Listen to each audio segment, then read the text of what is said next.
Russel has been a full-time freelance artist since 2011, having performed live painting shows in front of crowds, exhibited at comic book and horror conventions, and has had paintings featured at art galleries in Los Angeles and San Francisco.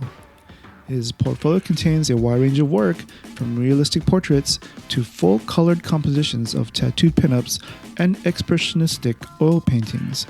He is also a huge fan of comics and movies, especially the horror genre.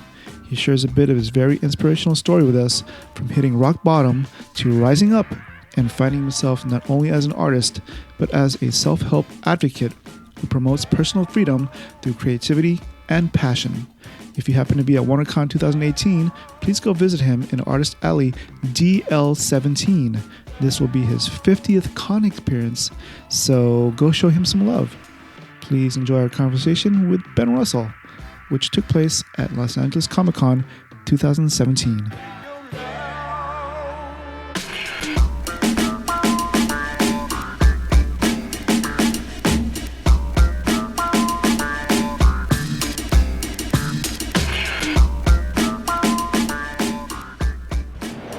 Hey everybody, welcome to the Hall H Show.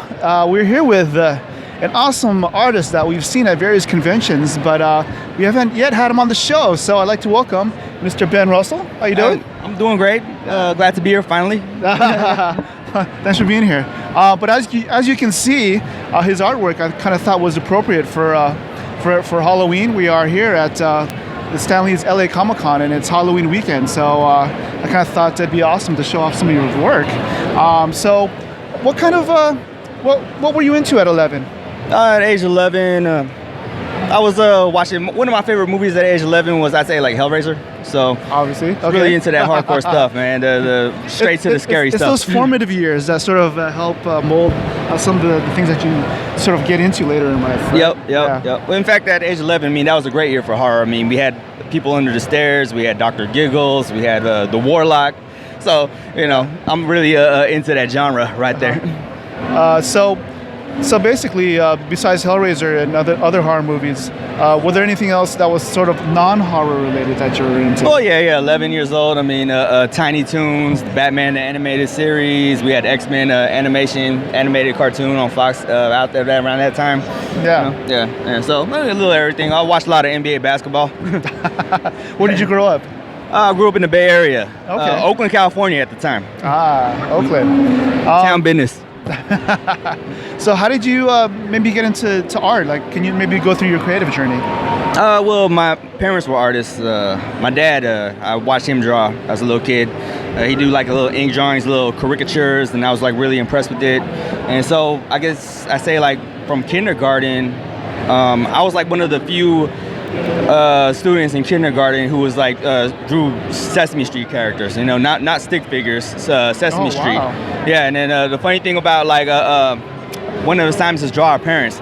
So I drew two people, one with long hair, one with short hair, and they automatically assumed the one with the long hair was my mom. No, the one with long hair was my dad. He was in a hair metal band, wow. So he was looking like little Axl Rose over there. Oh, wait, really? Yeah. Oh, that's pretty trippy. Yeah. So I came from a creative family. Okay. So from birth, I mean, I had classmates who wanted me to do their art assignments. Anything that required drawing, I was like the go-to guy from kindergarten. So that just like kind of headed me in that direction right there.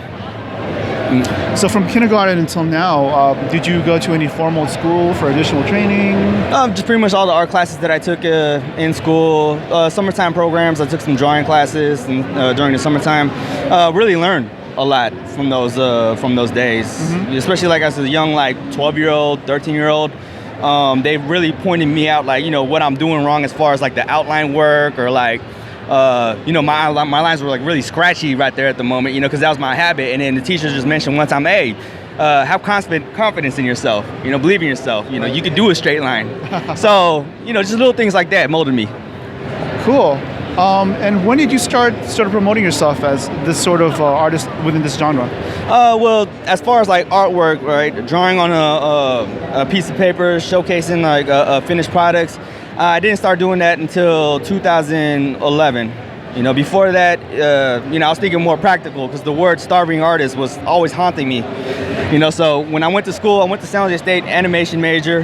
Dropped out like a year and a half later, switched over to film because, I wanted to work with live media, live actors on a production set, Hollywood. I had my mindset to be out here in Los Angeles, moving out here from the Bay Area.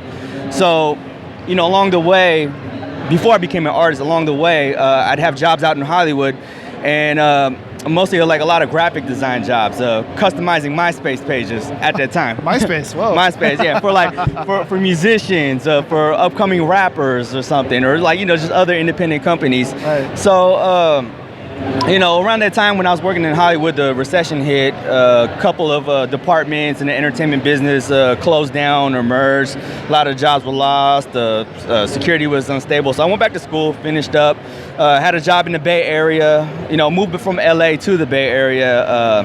Had a job out there or whatever like that. And did the thing. Didn't even think about art yet.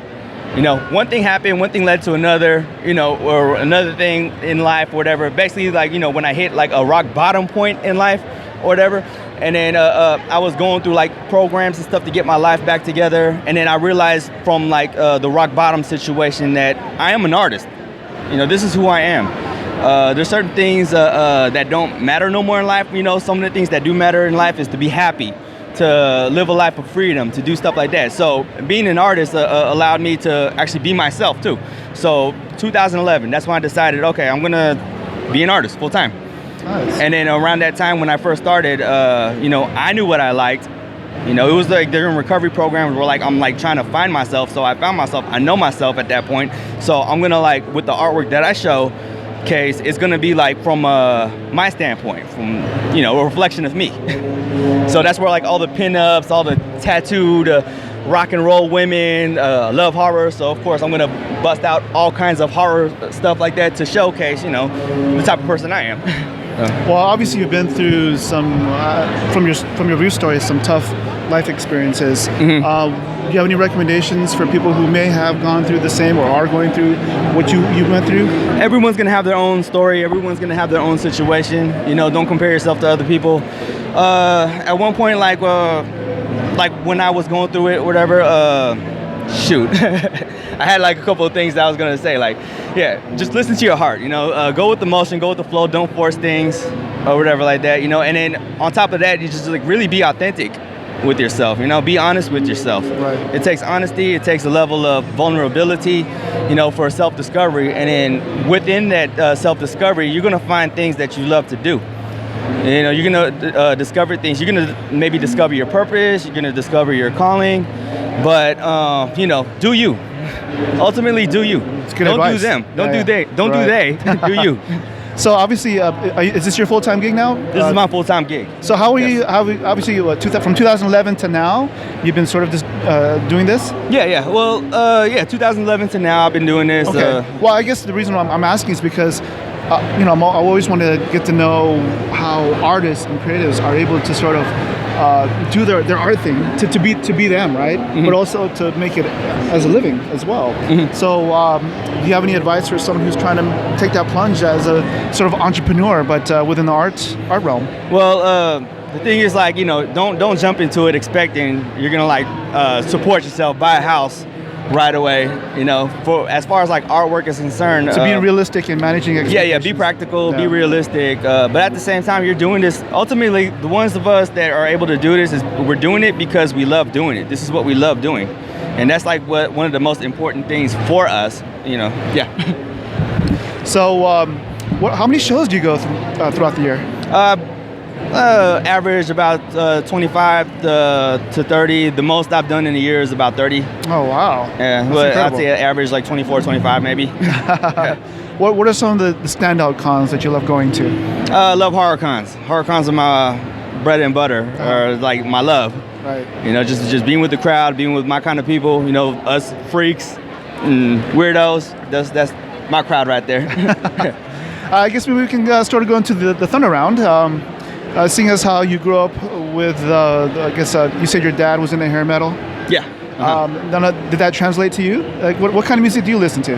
A little bit of everything. Yeah. Yeah. So if you were to make if someone was able to make a movie about you, what kind of music would be on the soundtrack? Oh, it would be hair metal. Yeah. It would have Motley Crue, it would have Poison, a couple of Bon Jovi here and there. And then, in the 90s phase, maybe we'll switch up to, little Dr. Dre, Snoop Dogg. E40. It's going to have E40. And during the hype era, it's going to have like Mac Dre and Mr. Fab. So I don't know if you sing karaoke. I sing karaoke. Oh, yeah, so I dab a little bit. All right, so let's say you're at a karaoke joint and it's like last call for the last song. What song are you gonna sing? Come on, man, Filipino, man. You gotta be Journey. Oh yeah. All right. Awesome. Open arms, baby. Open arms. Open arms. Awesome. Shout out to Arnold Pineda. Yeah. Arnold Pineda. What kind of food do you love? Well, obviously, being Filipino, it's Filipino food. But if you were able to sort of have a meal with anybody dead or alive, who would it be, and where would you eat? Meal dead or alive, probably eat with Steph Curry. Yeah, Steph Curry. We'll probably eat some. I'll show them around in LA. I know like a really great Lebanese bakery next to my house. Nice. Yeah, because it's not like a lot of things. It's not the kind of food that people like think about off the top of their head. But I found a hidden jewel next to my house, and I want to show that jewel off. You have to let us know where that is. Oh yeah, for sure. Off the record. If you were president of the United States, what kind of artwork would you hang up in the Oval Office? In the Oval Office? Yeah. I'd hang up pinup artwork. Olivia Bedardine, I don't know if I'm saying her name right, the Playboy pinup artist. A little bit of Gil Elfgren, from the 60s, some of my influences, a couple of dark artworks like from Clive Barker, or maybe Shetzar. Yeah. During our talks with other creative folk like yourself, a lot of them are into other sort of creative avenues besides what they do on a regular basis. Are you into anything else creatively? Creatively, music. Music's a big thing. Yeah. Usually, if I'm into the process of creatively enjoying, I'm really big on like pacing myself. I'm really big on also balancing a lot of things in life. So if I'm don't want to draw, I will go out to the beach. I'll meditate. I'll go out to the coastline. I mean, I live a couple minutes away from Malibu. It's a great place, not crowded. I got a little spot where I can just lay down in the sand and then just, look out in the ocean and then just tune into myself. That's a good thing about living next to the coast. Sometimes I take it for granted. Very grateful. Yeah, for sure. I was going to ask you what you do for fun, go to the beach. Yeah, go to the beach. I'm a city boy too, so I like to go to the city, some busy strip like the Melrose Strip, or if I'm out in the Bay Area, go out to the Embarcadero or Market or something and just people watch, or go look at, buildings and stuff. So if I give you $1 million and you had to spend it all in one day, what would you do with it? $1 million all in one day. Well, I'd buy some pizza, maybe. Buy a bottle of sparkling water or something. And then the rest of that $1 million, I'll go to Vegas. I'll put it all on black. Oh, yeah? Nah, I wouldn't. That is just bad. That's just off the top of my head right there. I would not recommend that, no. That's bad. So at least what kind of pizza would you buy? From where? Well, I don't want to name drop, because they don't pay me to advertise, but a couple places, where you can build your own pie. So, anywhere where I can put spinach, arugula, pepperoni in there, some of the fresh cheese, a little comfort food. I buy a bowl of spaghetti. I think of my mom's spaghetti. Knees weak, arms and ready. Filipino style spaghetti? Filipino style spaghetti with the hot dogs and the banana ketchup. Nice. Have you gone back to the Philippines recently? No, last time I was in the Philippines, I was 4 years old, and I don't want to say how many years ago that was, but that was a long time ago. I'm in the same boat. It was in the 80s since I was last there. I think the A's were about to go to the World Series or something like that. I like that. Was it 88 with LA? Was that talking about when you went? We went 3 years in a row. So nice. Yeah, pick one of those years. So what's next for you? Next for me, well, I'm wrapping up. This is typically the last con of my 2005 or my con season. So this is typically the last show of my 2017 season. So now, when I don't do cons, when I'm in my off season, I'll just focus on making brand new artwork and focus on what's next. And also commissions too. Got to catch up on commissions. Oh, nice. There's an online store that I have to also maintain. So the work doesn't stop from here. Now, do you have a team that supports you, or is it all you? Me for the most part, but there is a team that supports me. A team, whether they're helpers or whether they're there for moral support. You got to have people around you. You got to have like-minded people around you. You got to have people who are like more driven and more driven than you, because it makes you better. Yeah. So how do you sort of stay current within your genre? Do you watch a lot of stuff, or where do you get your? I watch a lot of YouTube. Yeah. I'll scroll through my Facebook feed a lot. Follow a lot of public pages that like IG. I don't know if I'm going to drop names again. Like hallh.com. That share the latest in pop culture news. So always keep up to date with things like that. I try to. Not just like pop culture, but like just in the world in general. Not politics, because that stuff is depressing. Yeah. Like sports or anything that's fun. Movies, horror, TV, video games maybe. Are there any other artists that you sort of like follow? You want to sort of maybe promote a little bit? Other artists, yeah. I got a couple friends. My close friends are over here at this venue right now. Let me give some shout outs there. Shout out to Sadie Luca. Shout out to Ghoulish Bunnies. Shout outs to Silhouettes by Jordan Mansell. Shout out to, and they're all over here. Just find them. A couple more shout outs. If I'm forgetting people, shout out to people. I'm sorry, but I love all of you people. I love all of y'all. I love everyone that's out there doing their thing. Everyone that's like chosen creativity and that want to make a statement and want to just make the world better by bringing beauty into the world. And anyone that's on their hustle also, believing in what they do. Like, I admire every single one of you. You guys keep me on my game. You guys keep me motivated, inspired. And then I try to do my best also to just uphold everything. Cool. I guess before we let you go, is there any other sort of forms of advice that you give to somebody who's trying to, hustle and try to make this their thing? Yeah, just know yourself, be authentic, take it day by day. Don't be discouraged by the setbacks, and don't get too over your head too. After every victory also as well. Stay humble, stay grounded, continue to love what you do. I think you hit something on the head. It's about, people not being discouraged after, a few setbacks. Mm-hmm. Yeah, because those things happen. In a lot of cases, most cases, those things will make you get better. And those things will serve to make you grow, make you learn, and heal too, And at the end of the day, if you knew better, you do better. And that's what happens after setbacks. So cool. I guess we'll see you at the Lebanese place later? Yeah, we'll see you at the Lebanese place later. Where can people find you online? BenRussel.com.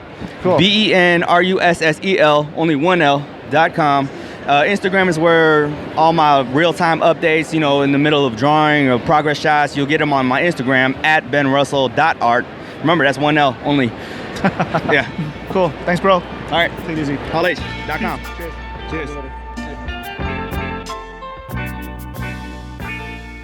Aaron Nabus here, and on behalf of my co-host, Alex Benedicto, we just want to say thank you for listening to the hallh Show podcast. Our mission is to put the hallh spotlight on some of our favorite pop culture and comic book artists, writers, and other creatives like artist Ben Russel. You can find this podcast on iTunes, Google Play, Stitcher, and TuneIn, even on Spotify, and our website, hallh.com. If you believe in our mission to be the voice of independent creators, we would appreciate very much a rating and a comment on iTunes. And please spread the word on social media using the hashtag hallhshow. Peace, cheers, artists assemble, and please make it a point to visit Artist Alley at all the conventions you plan on going to this year.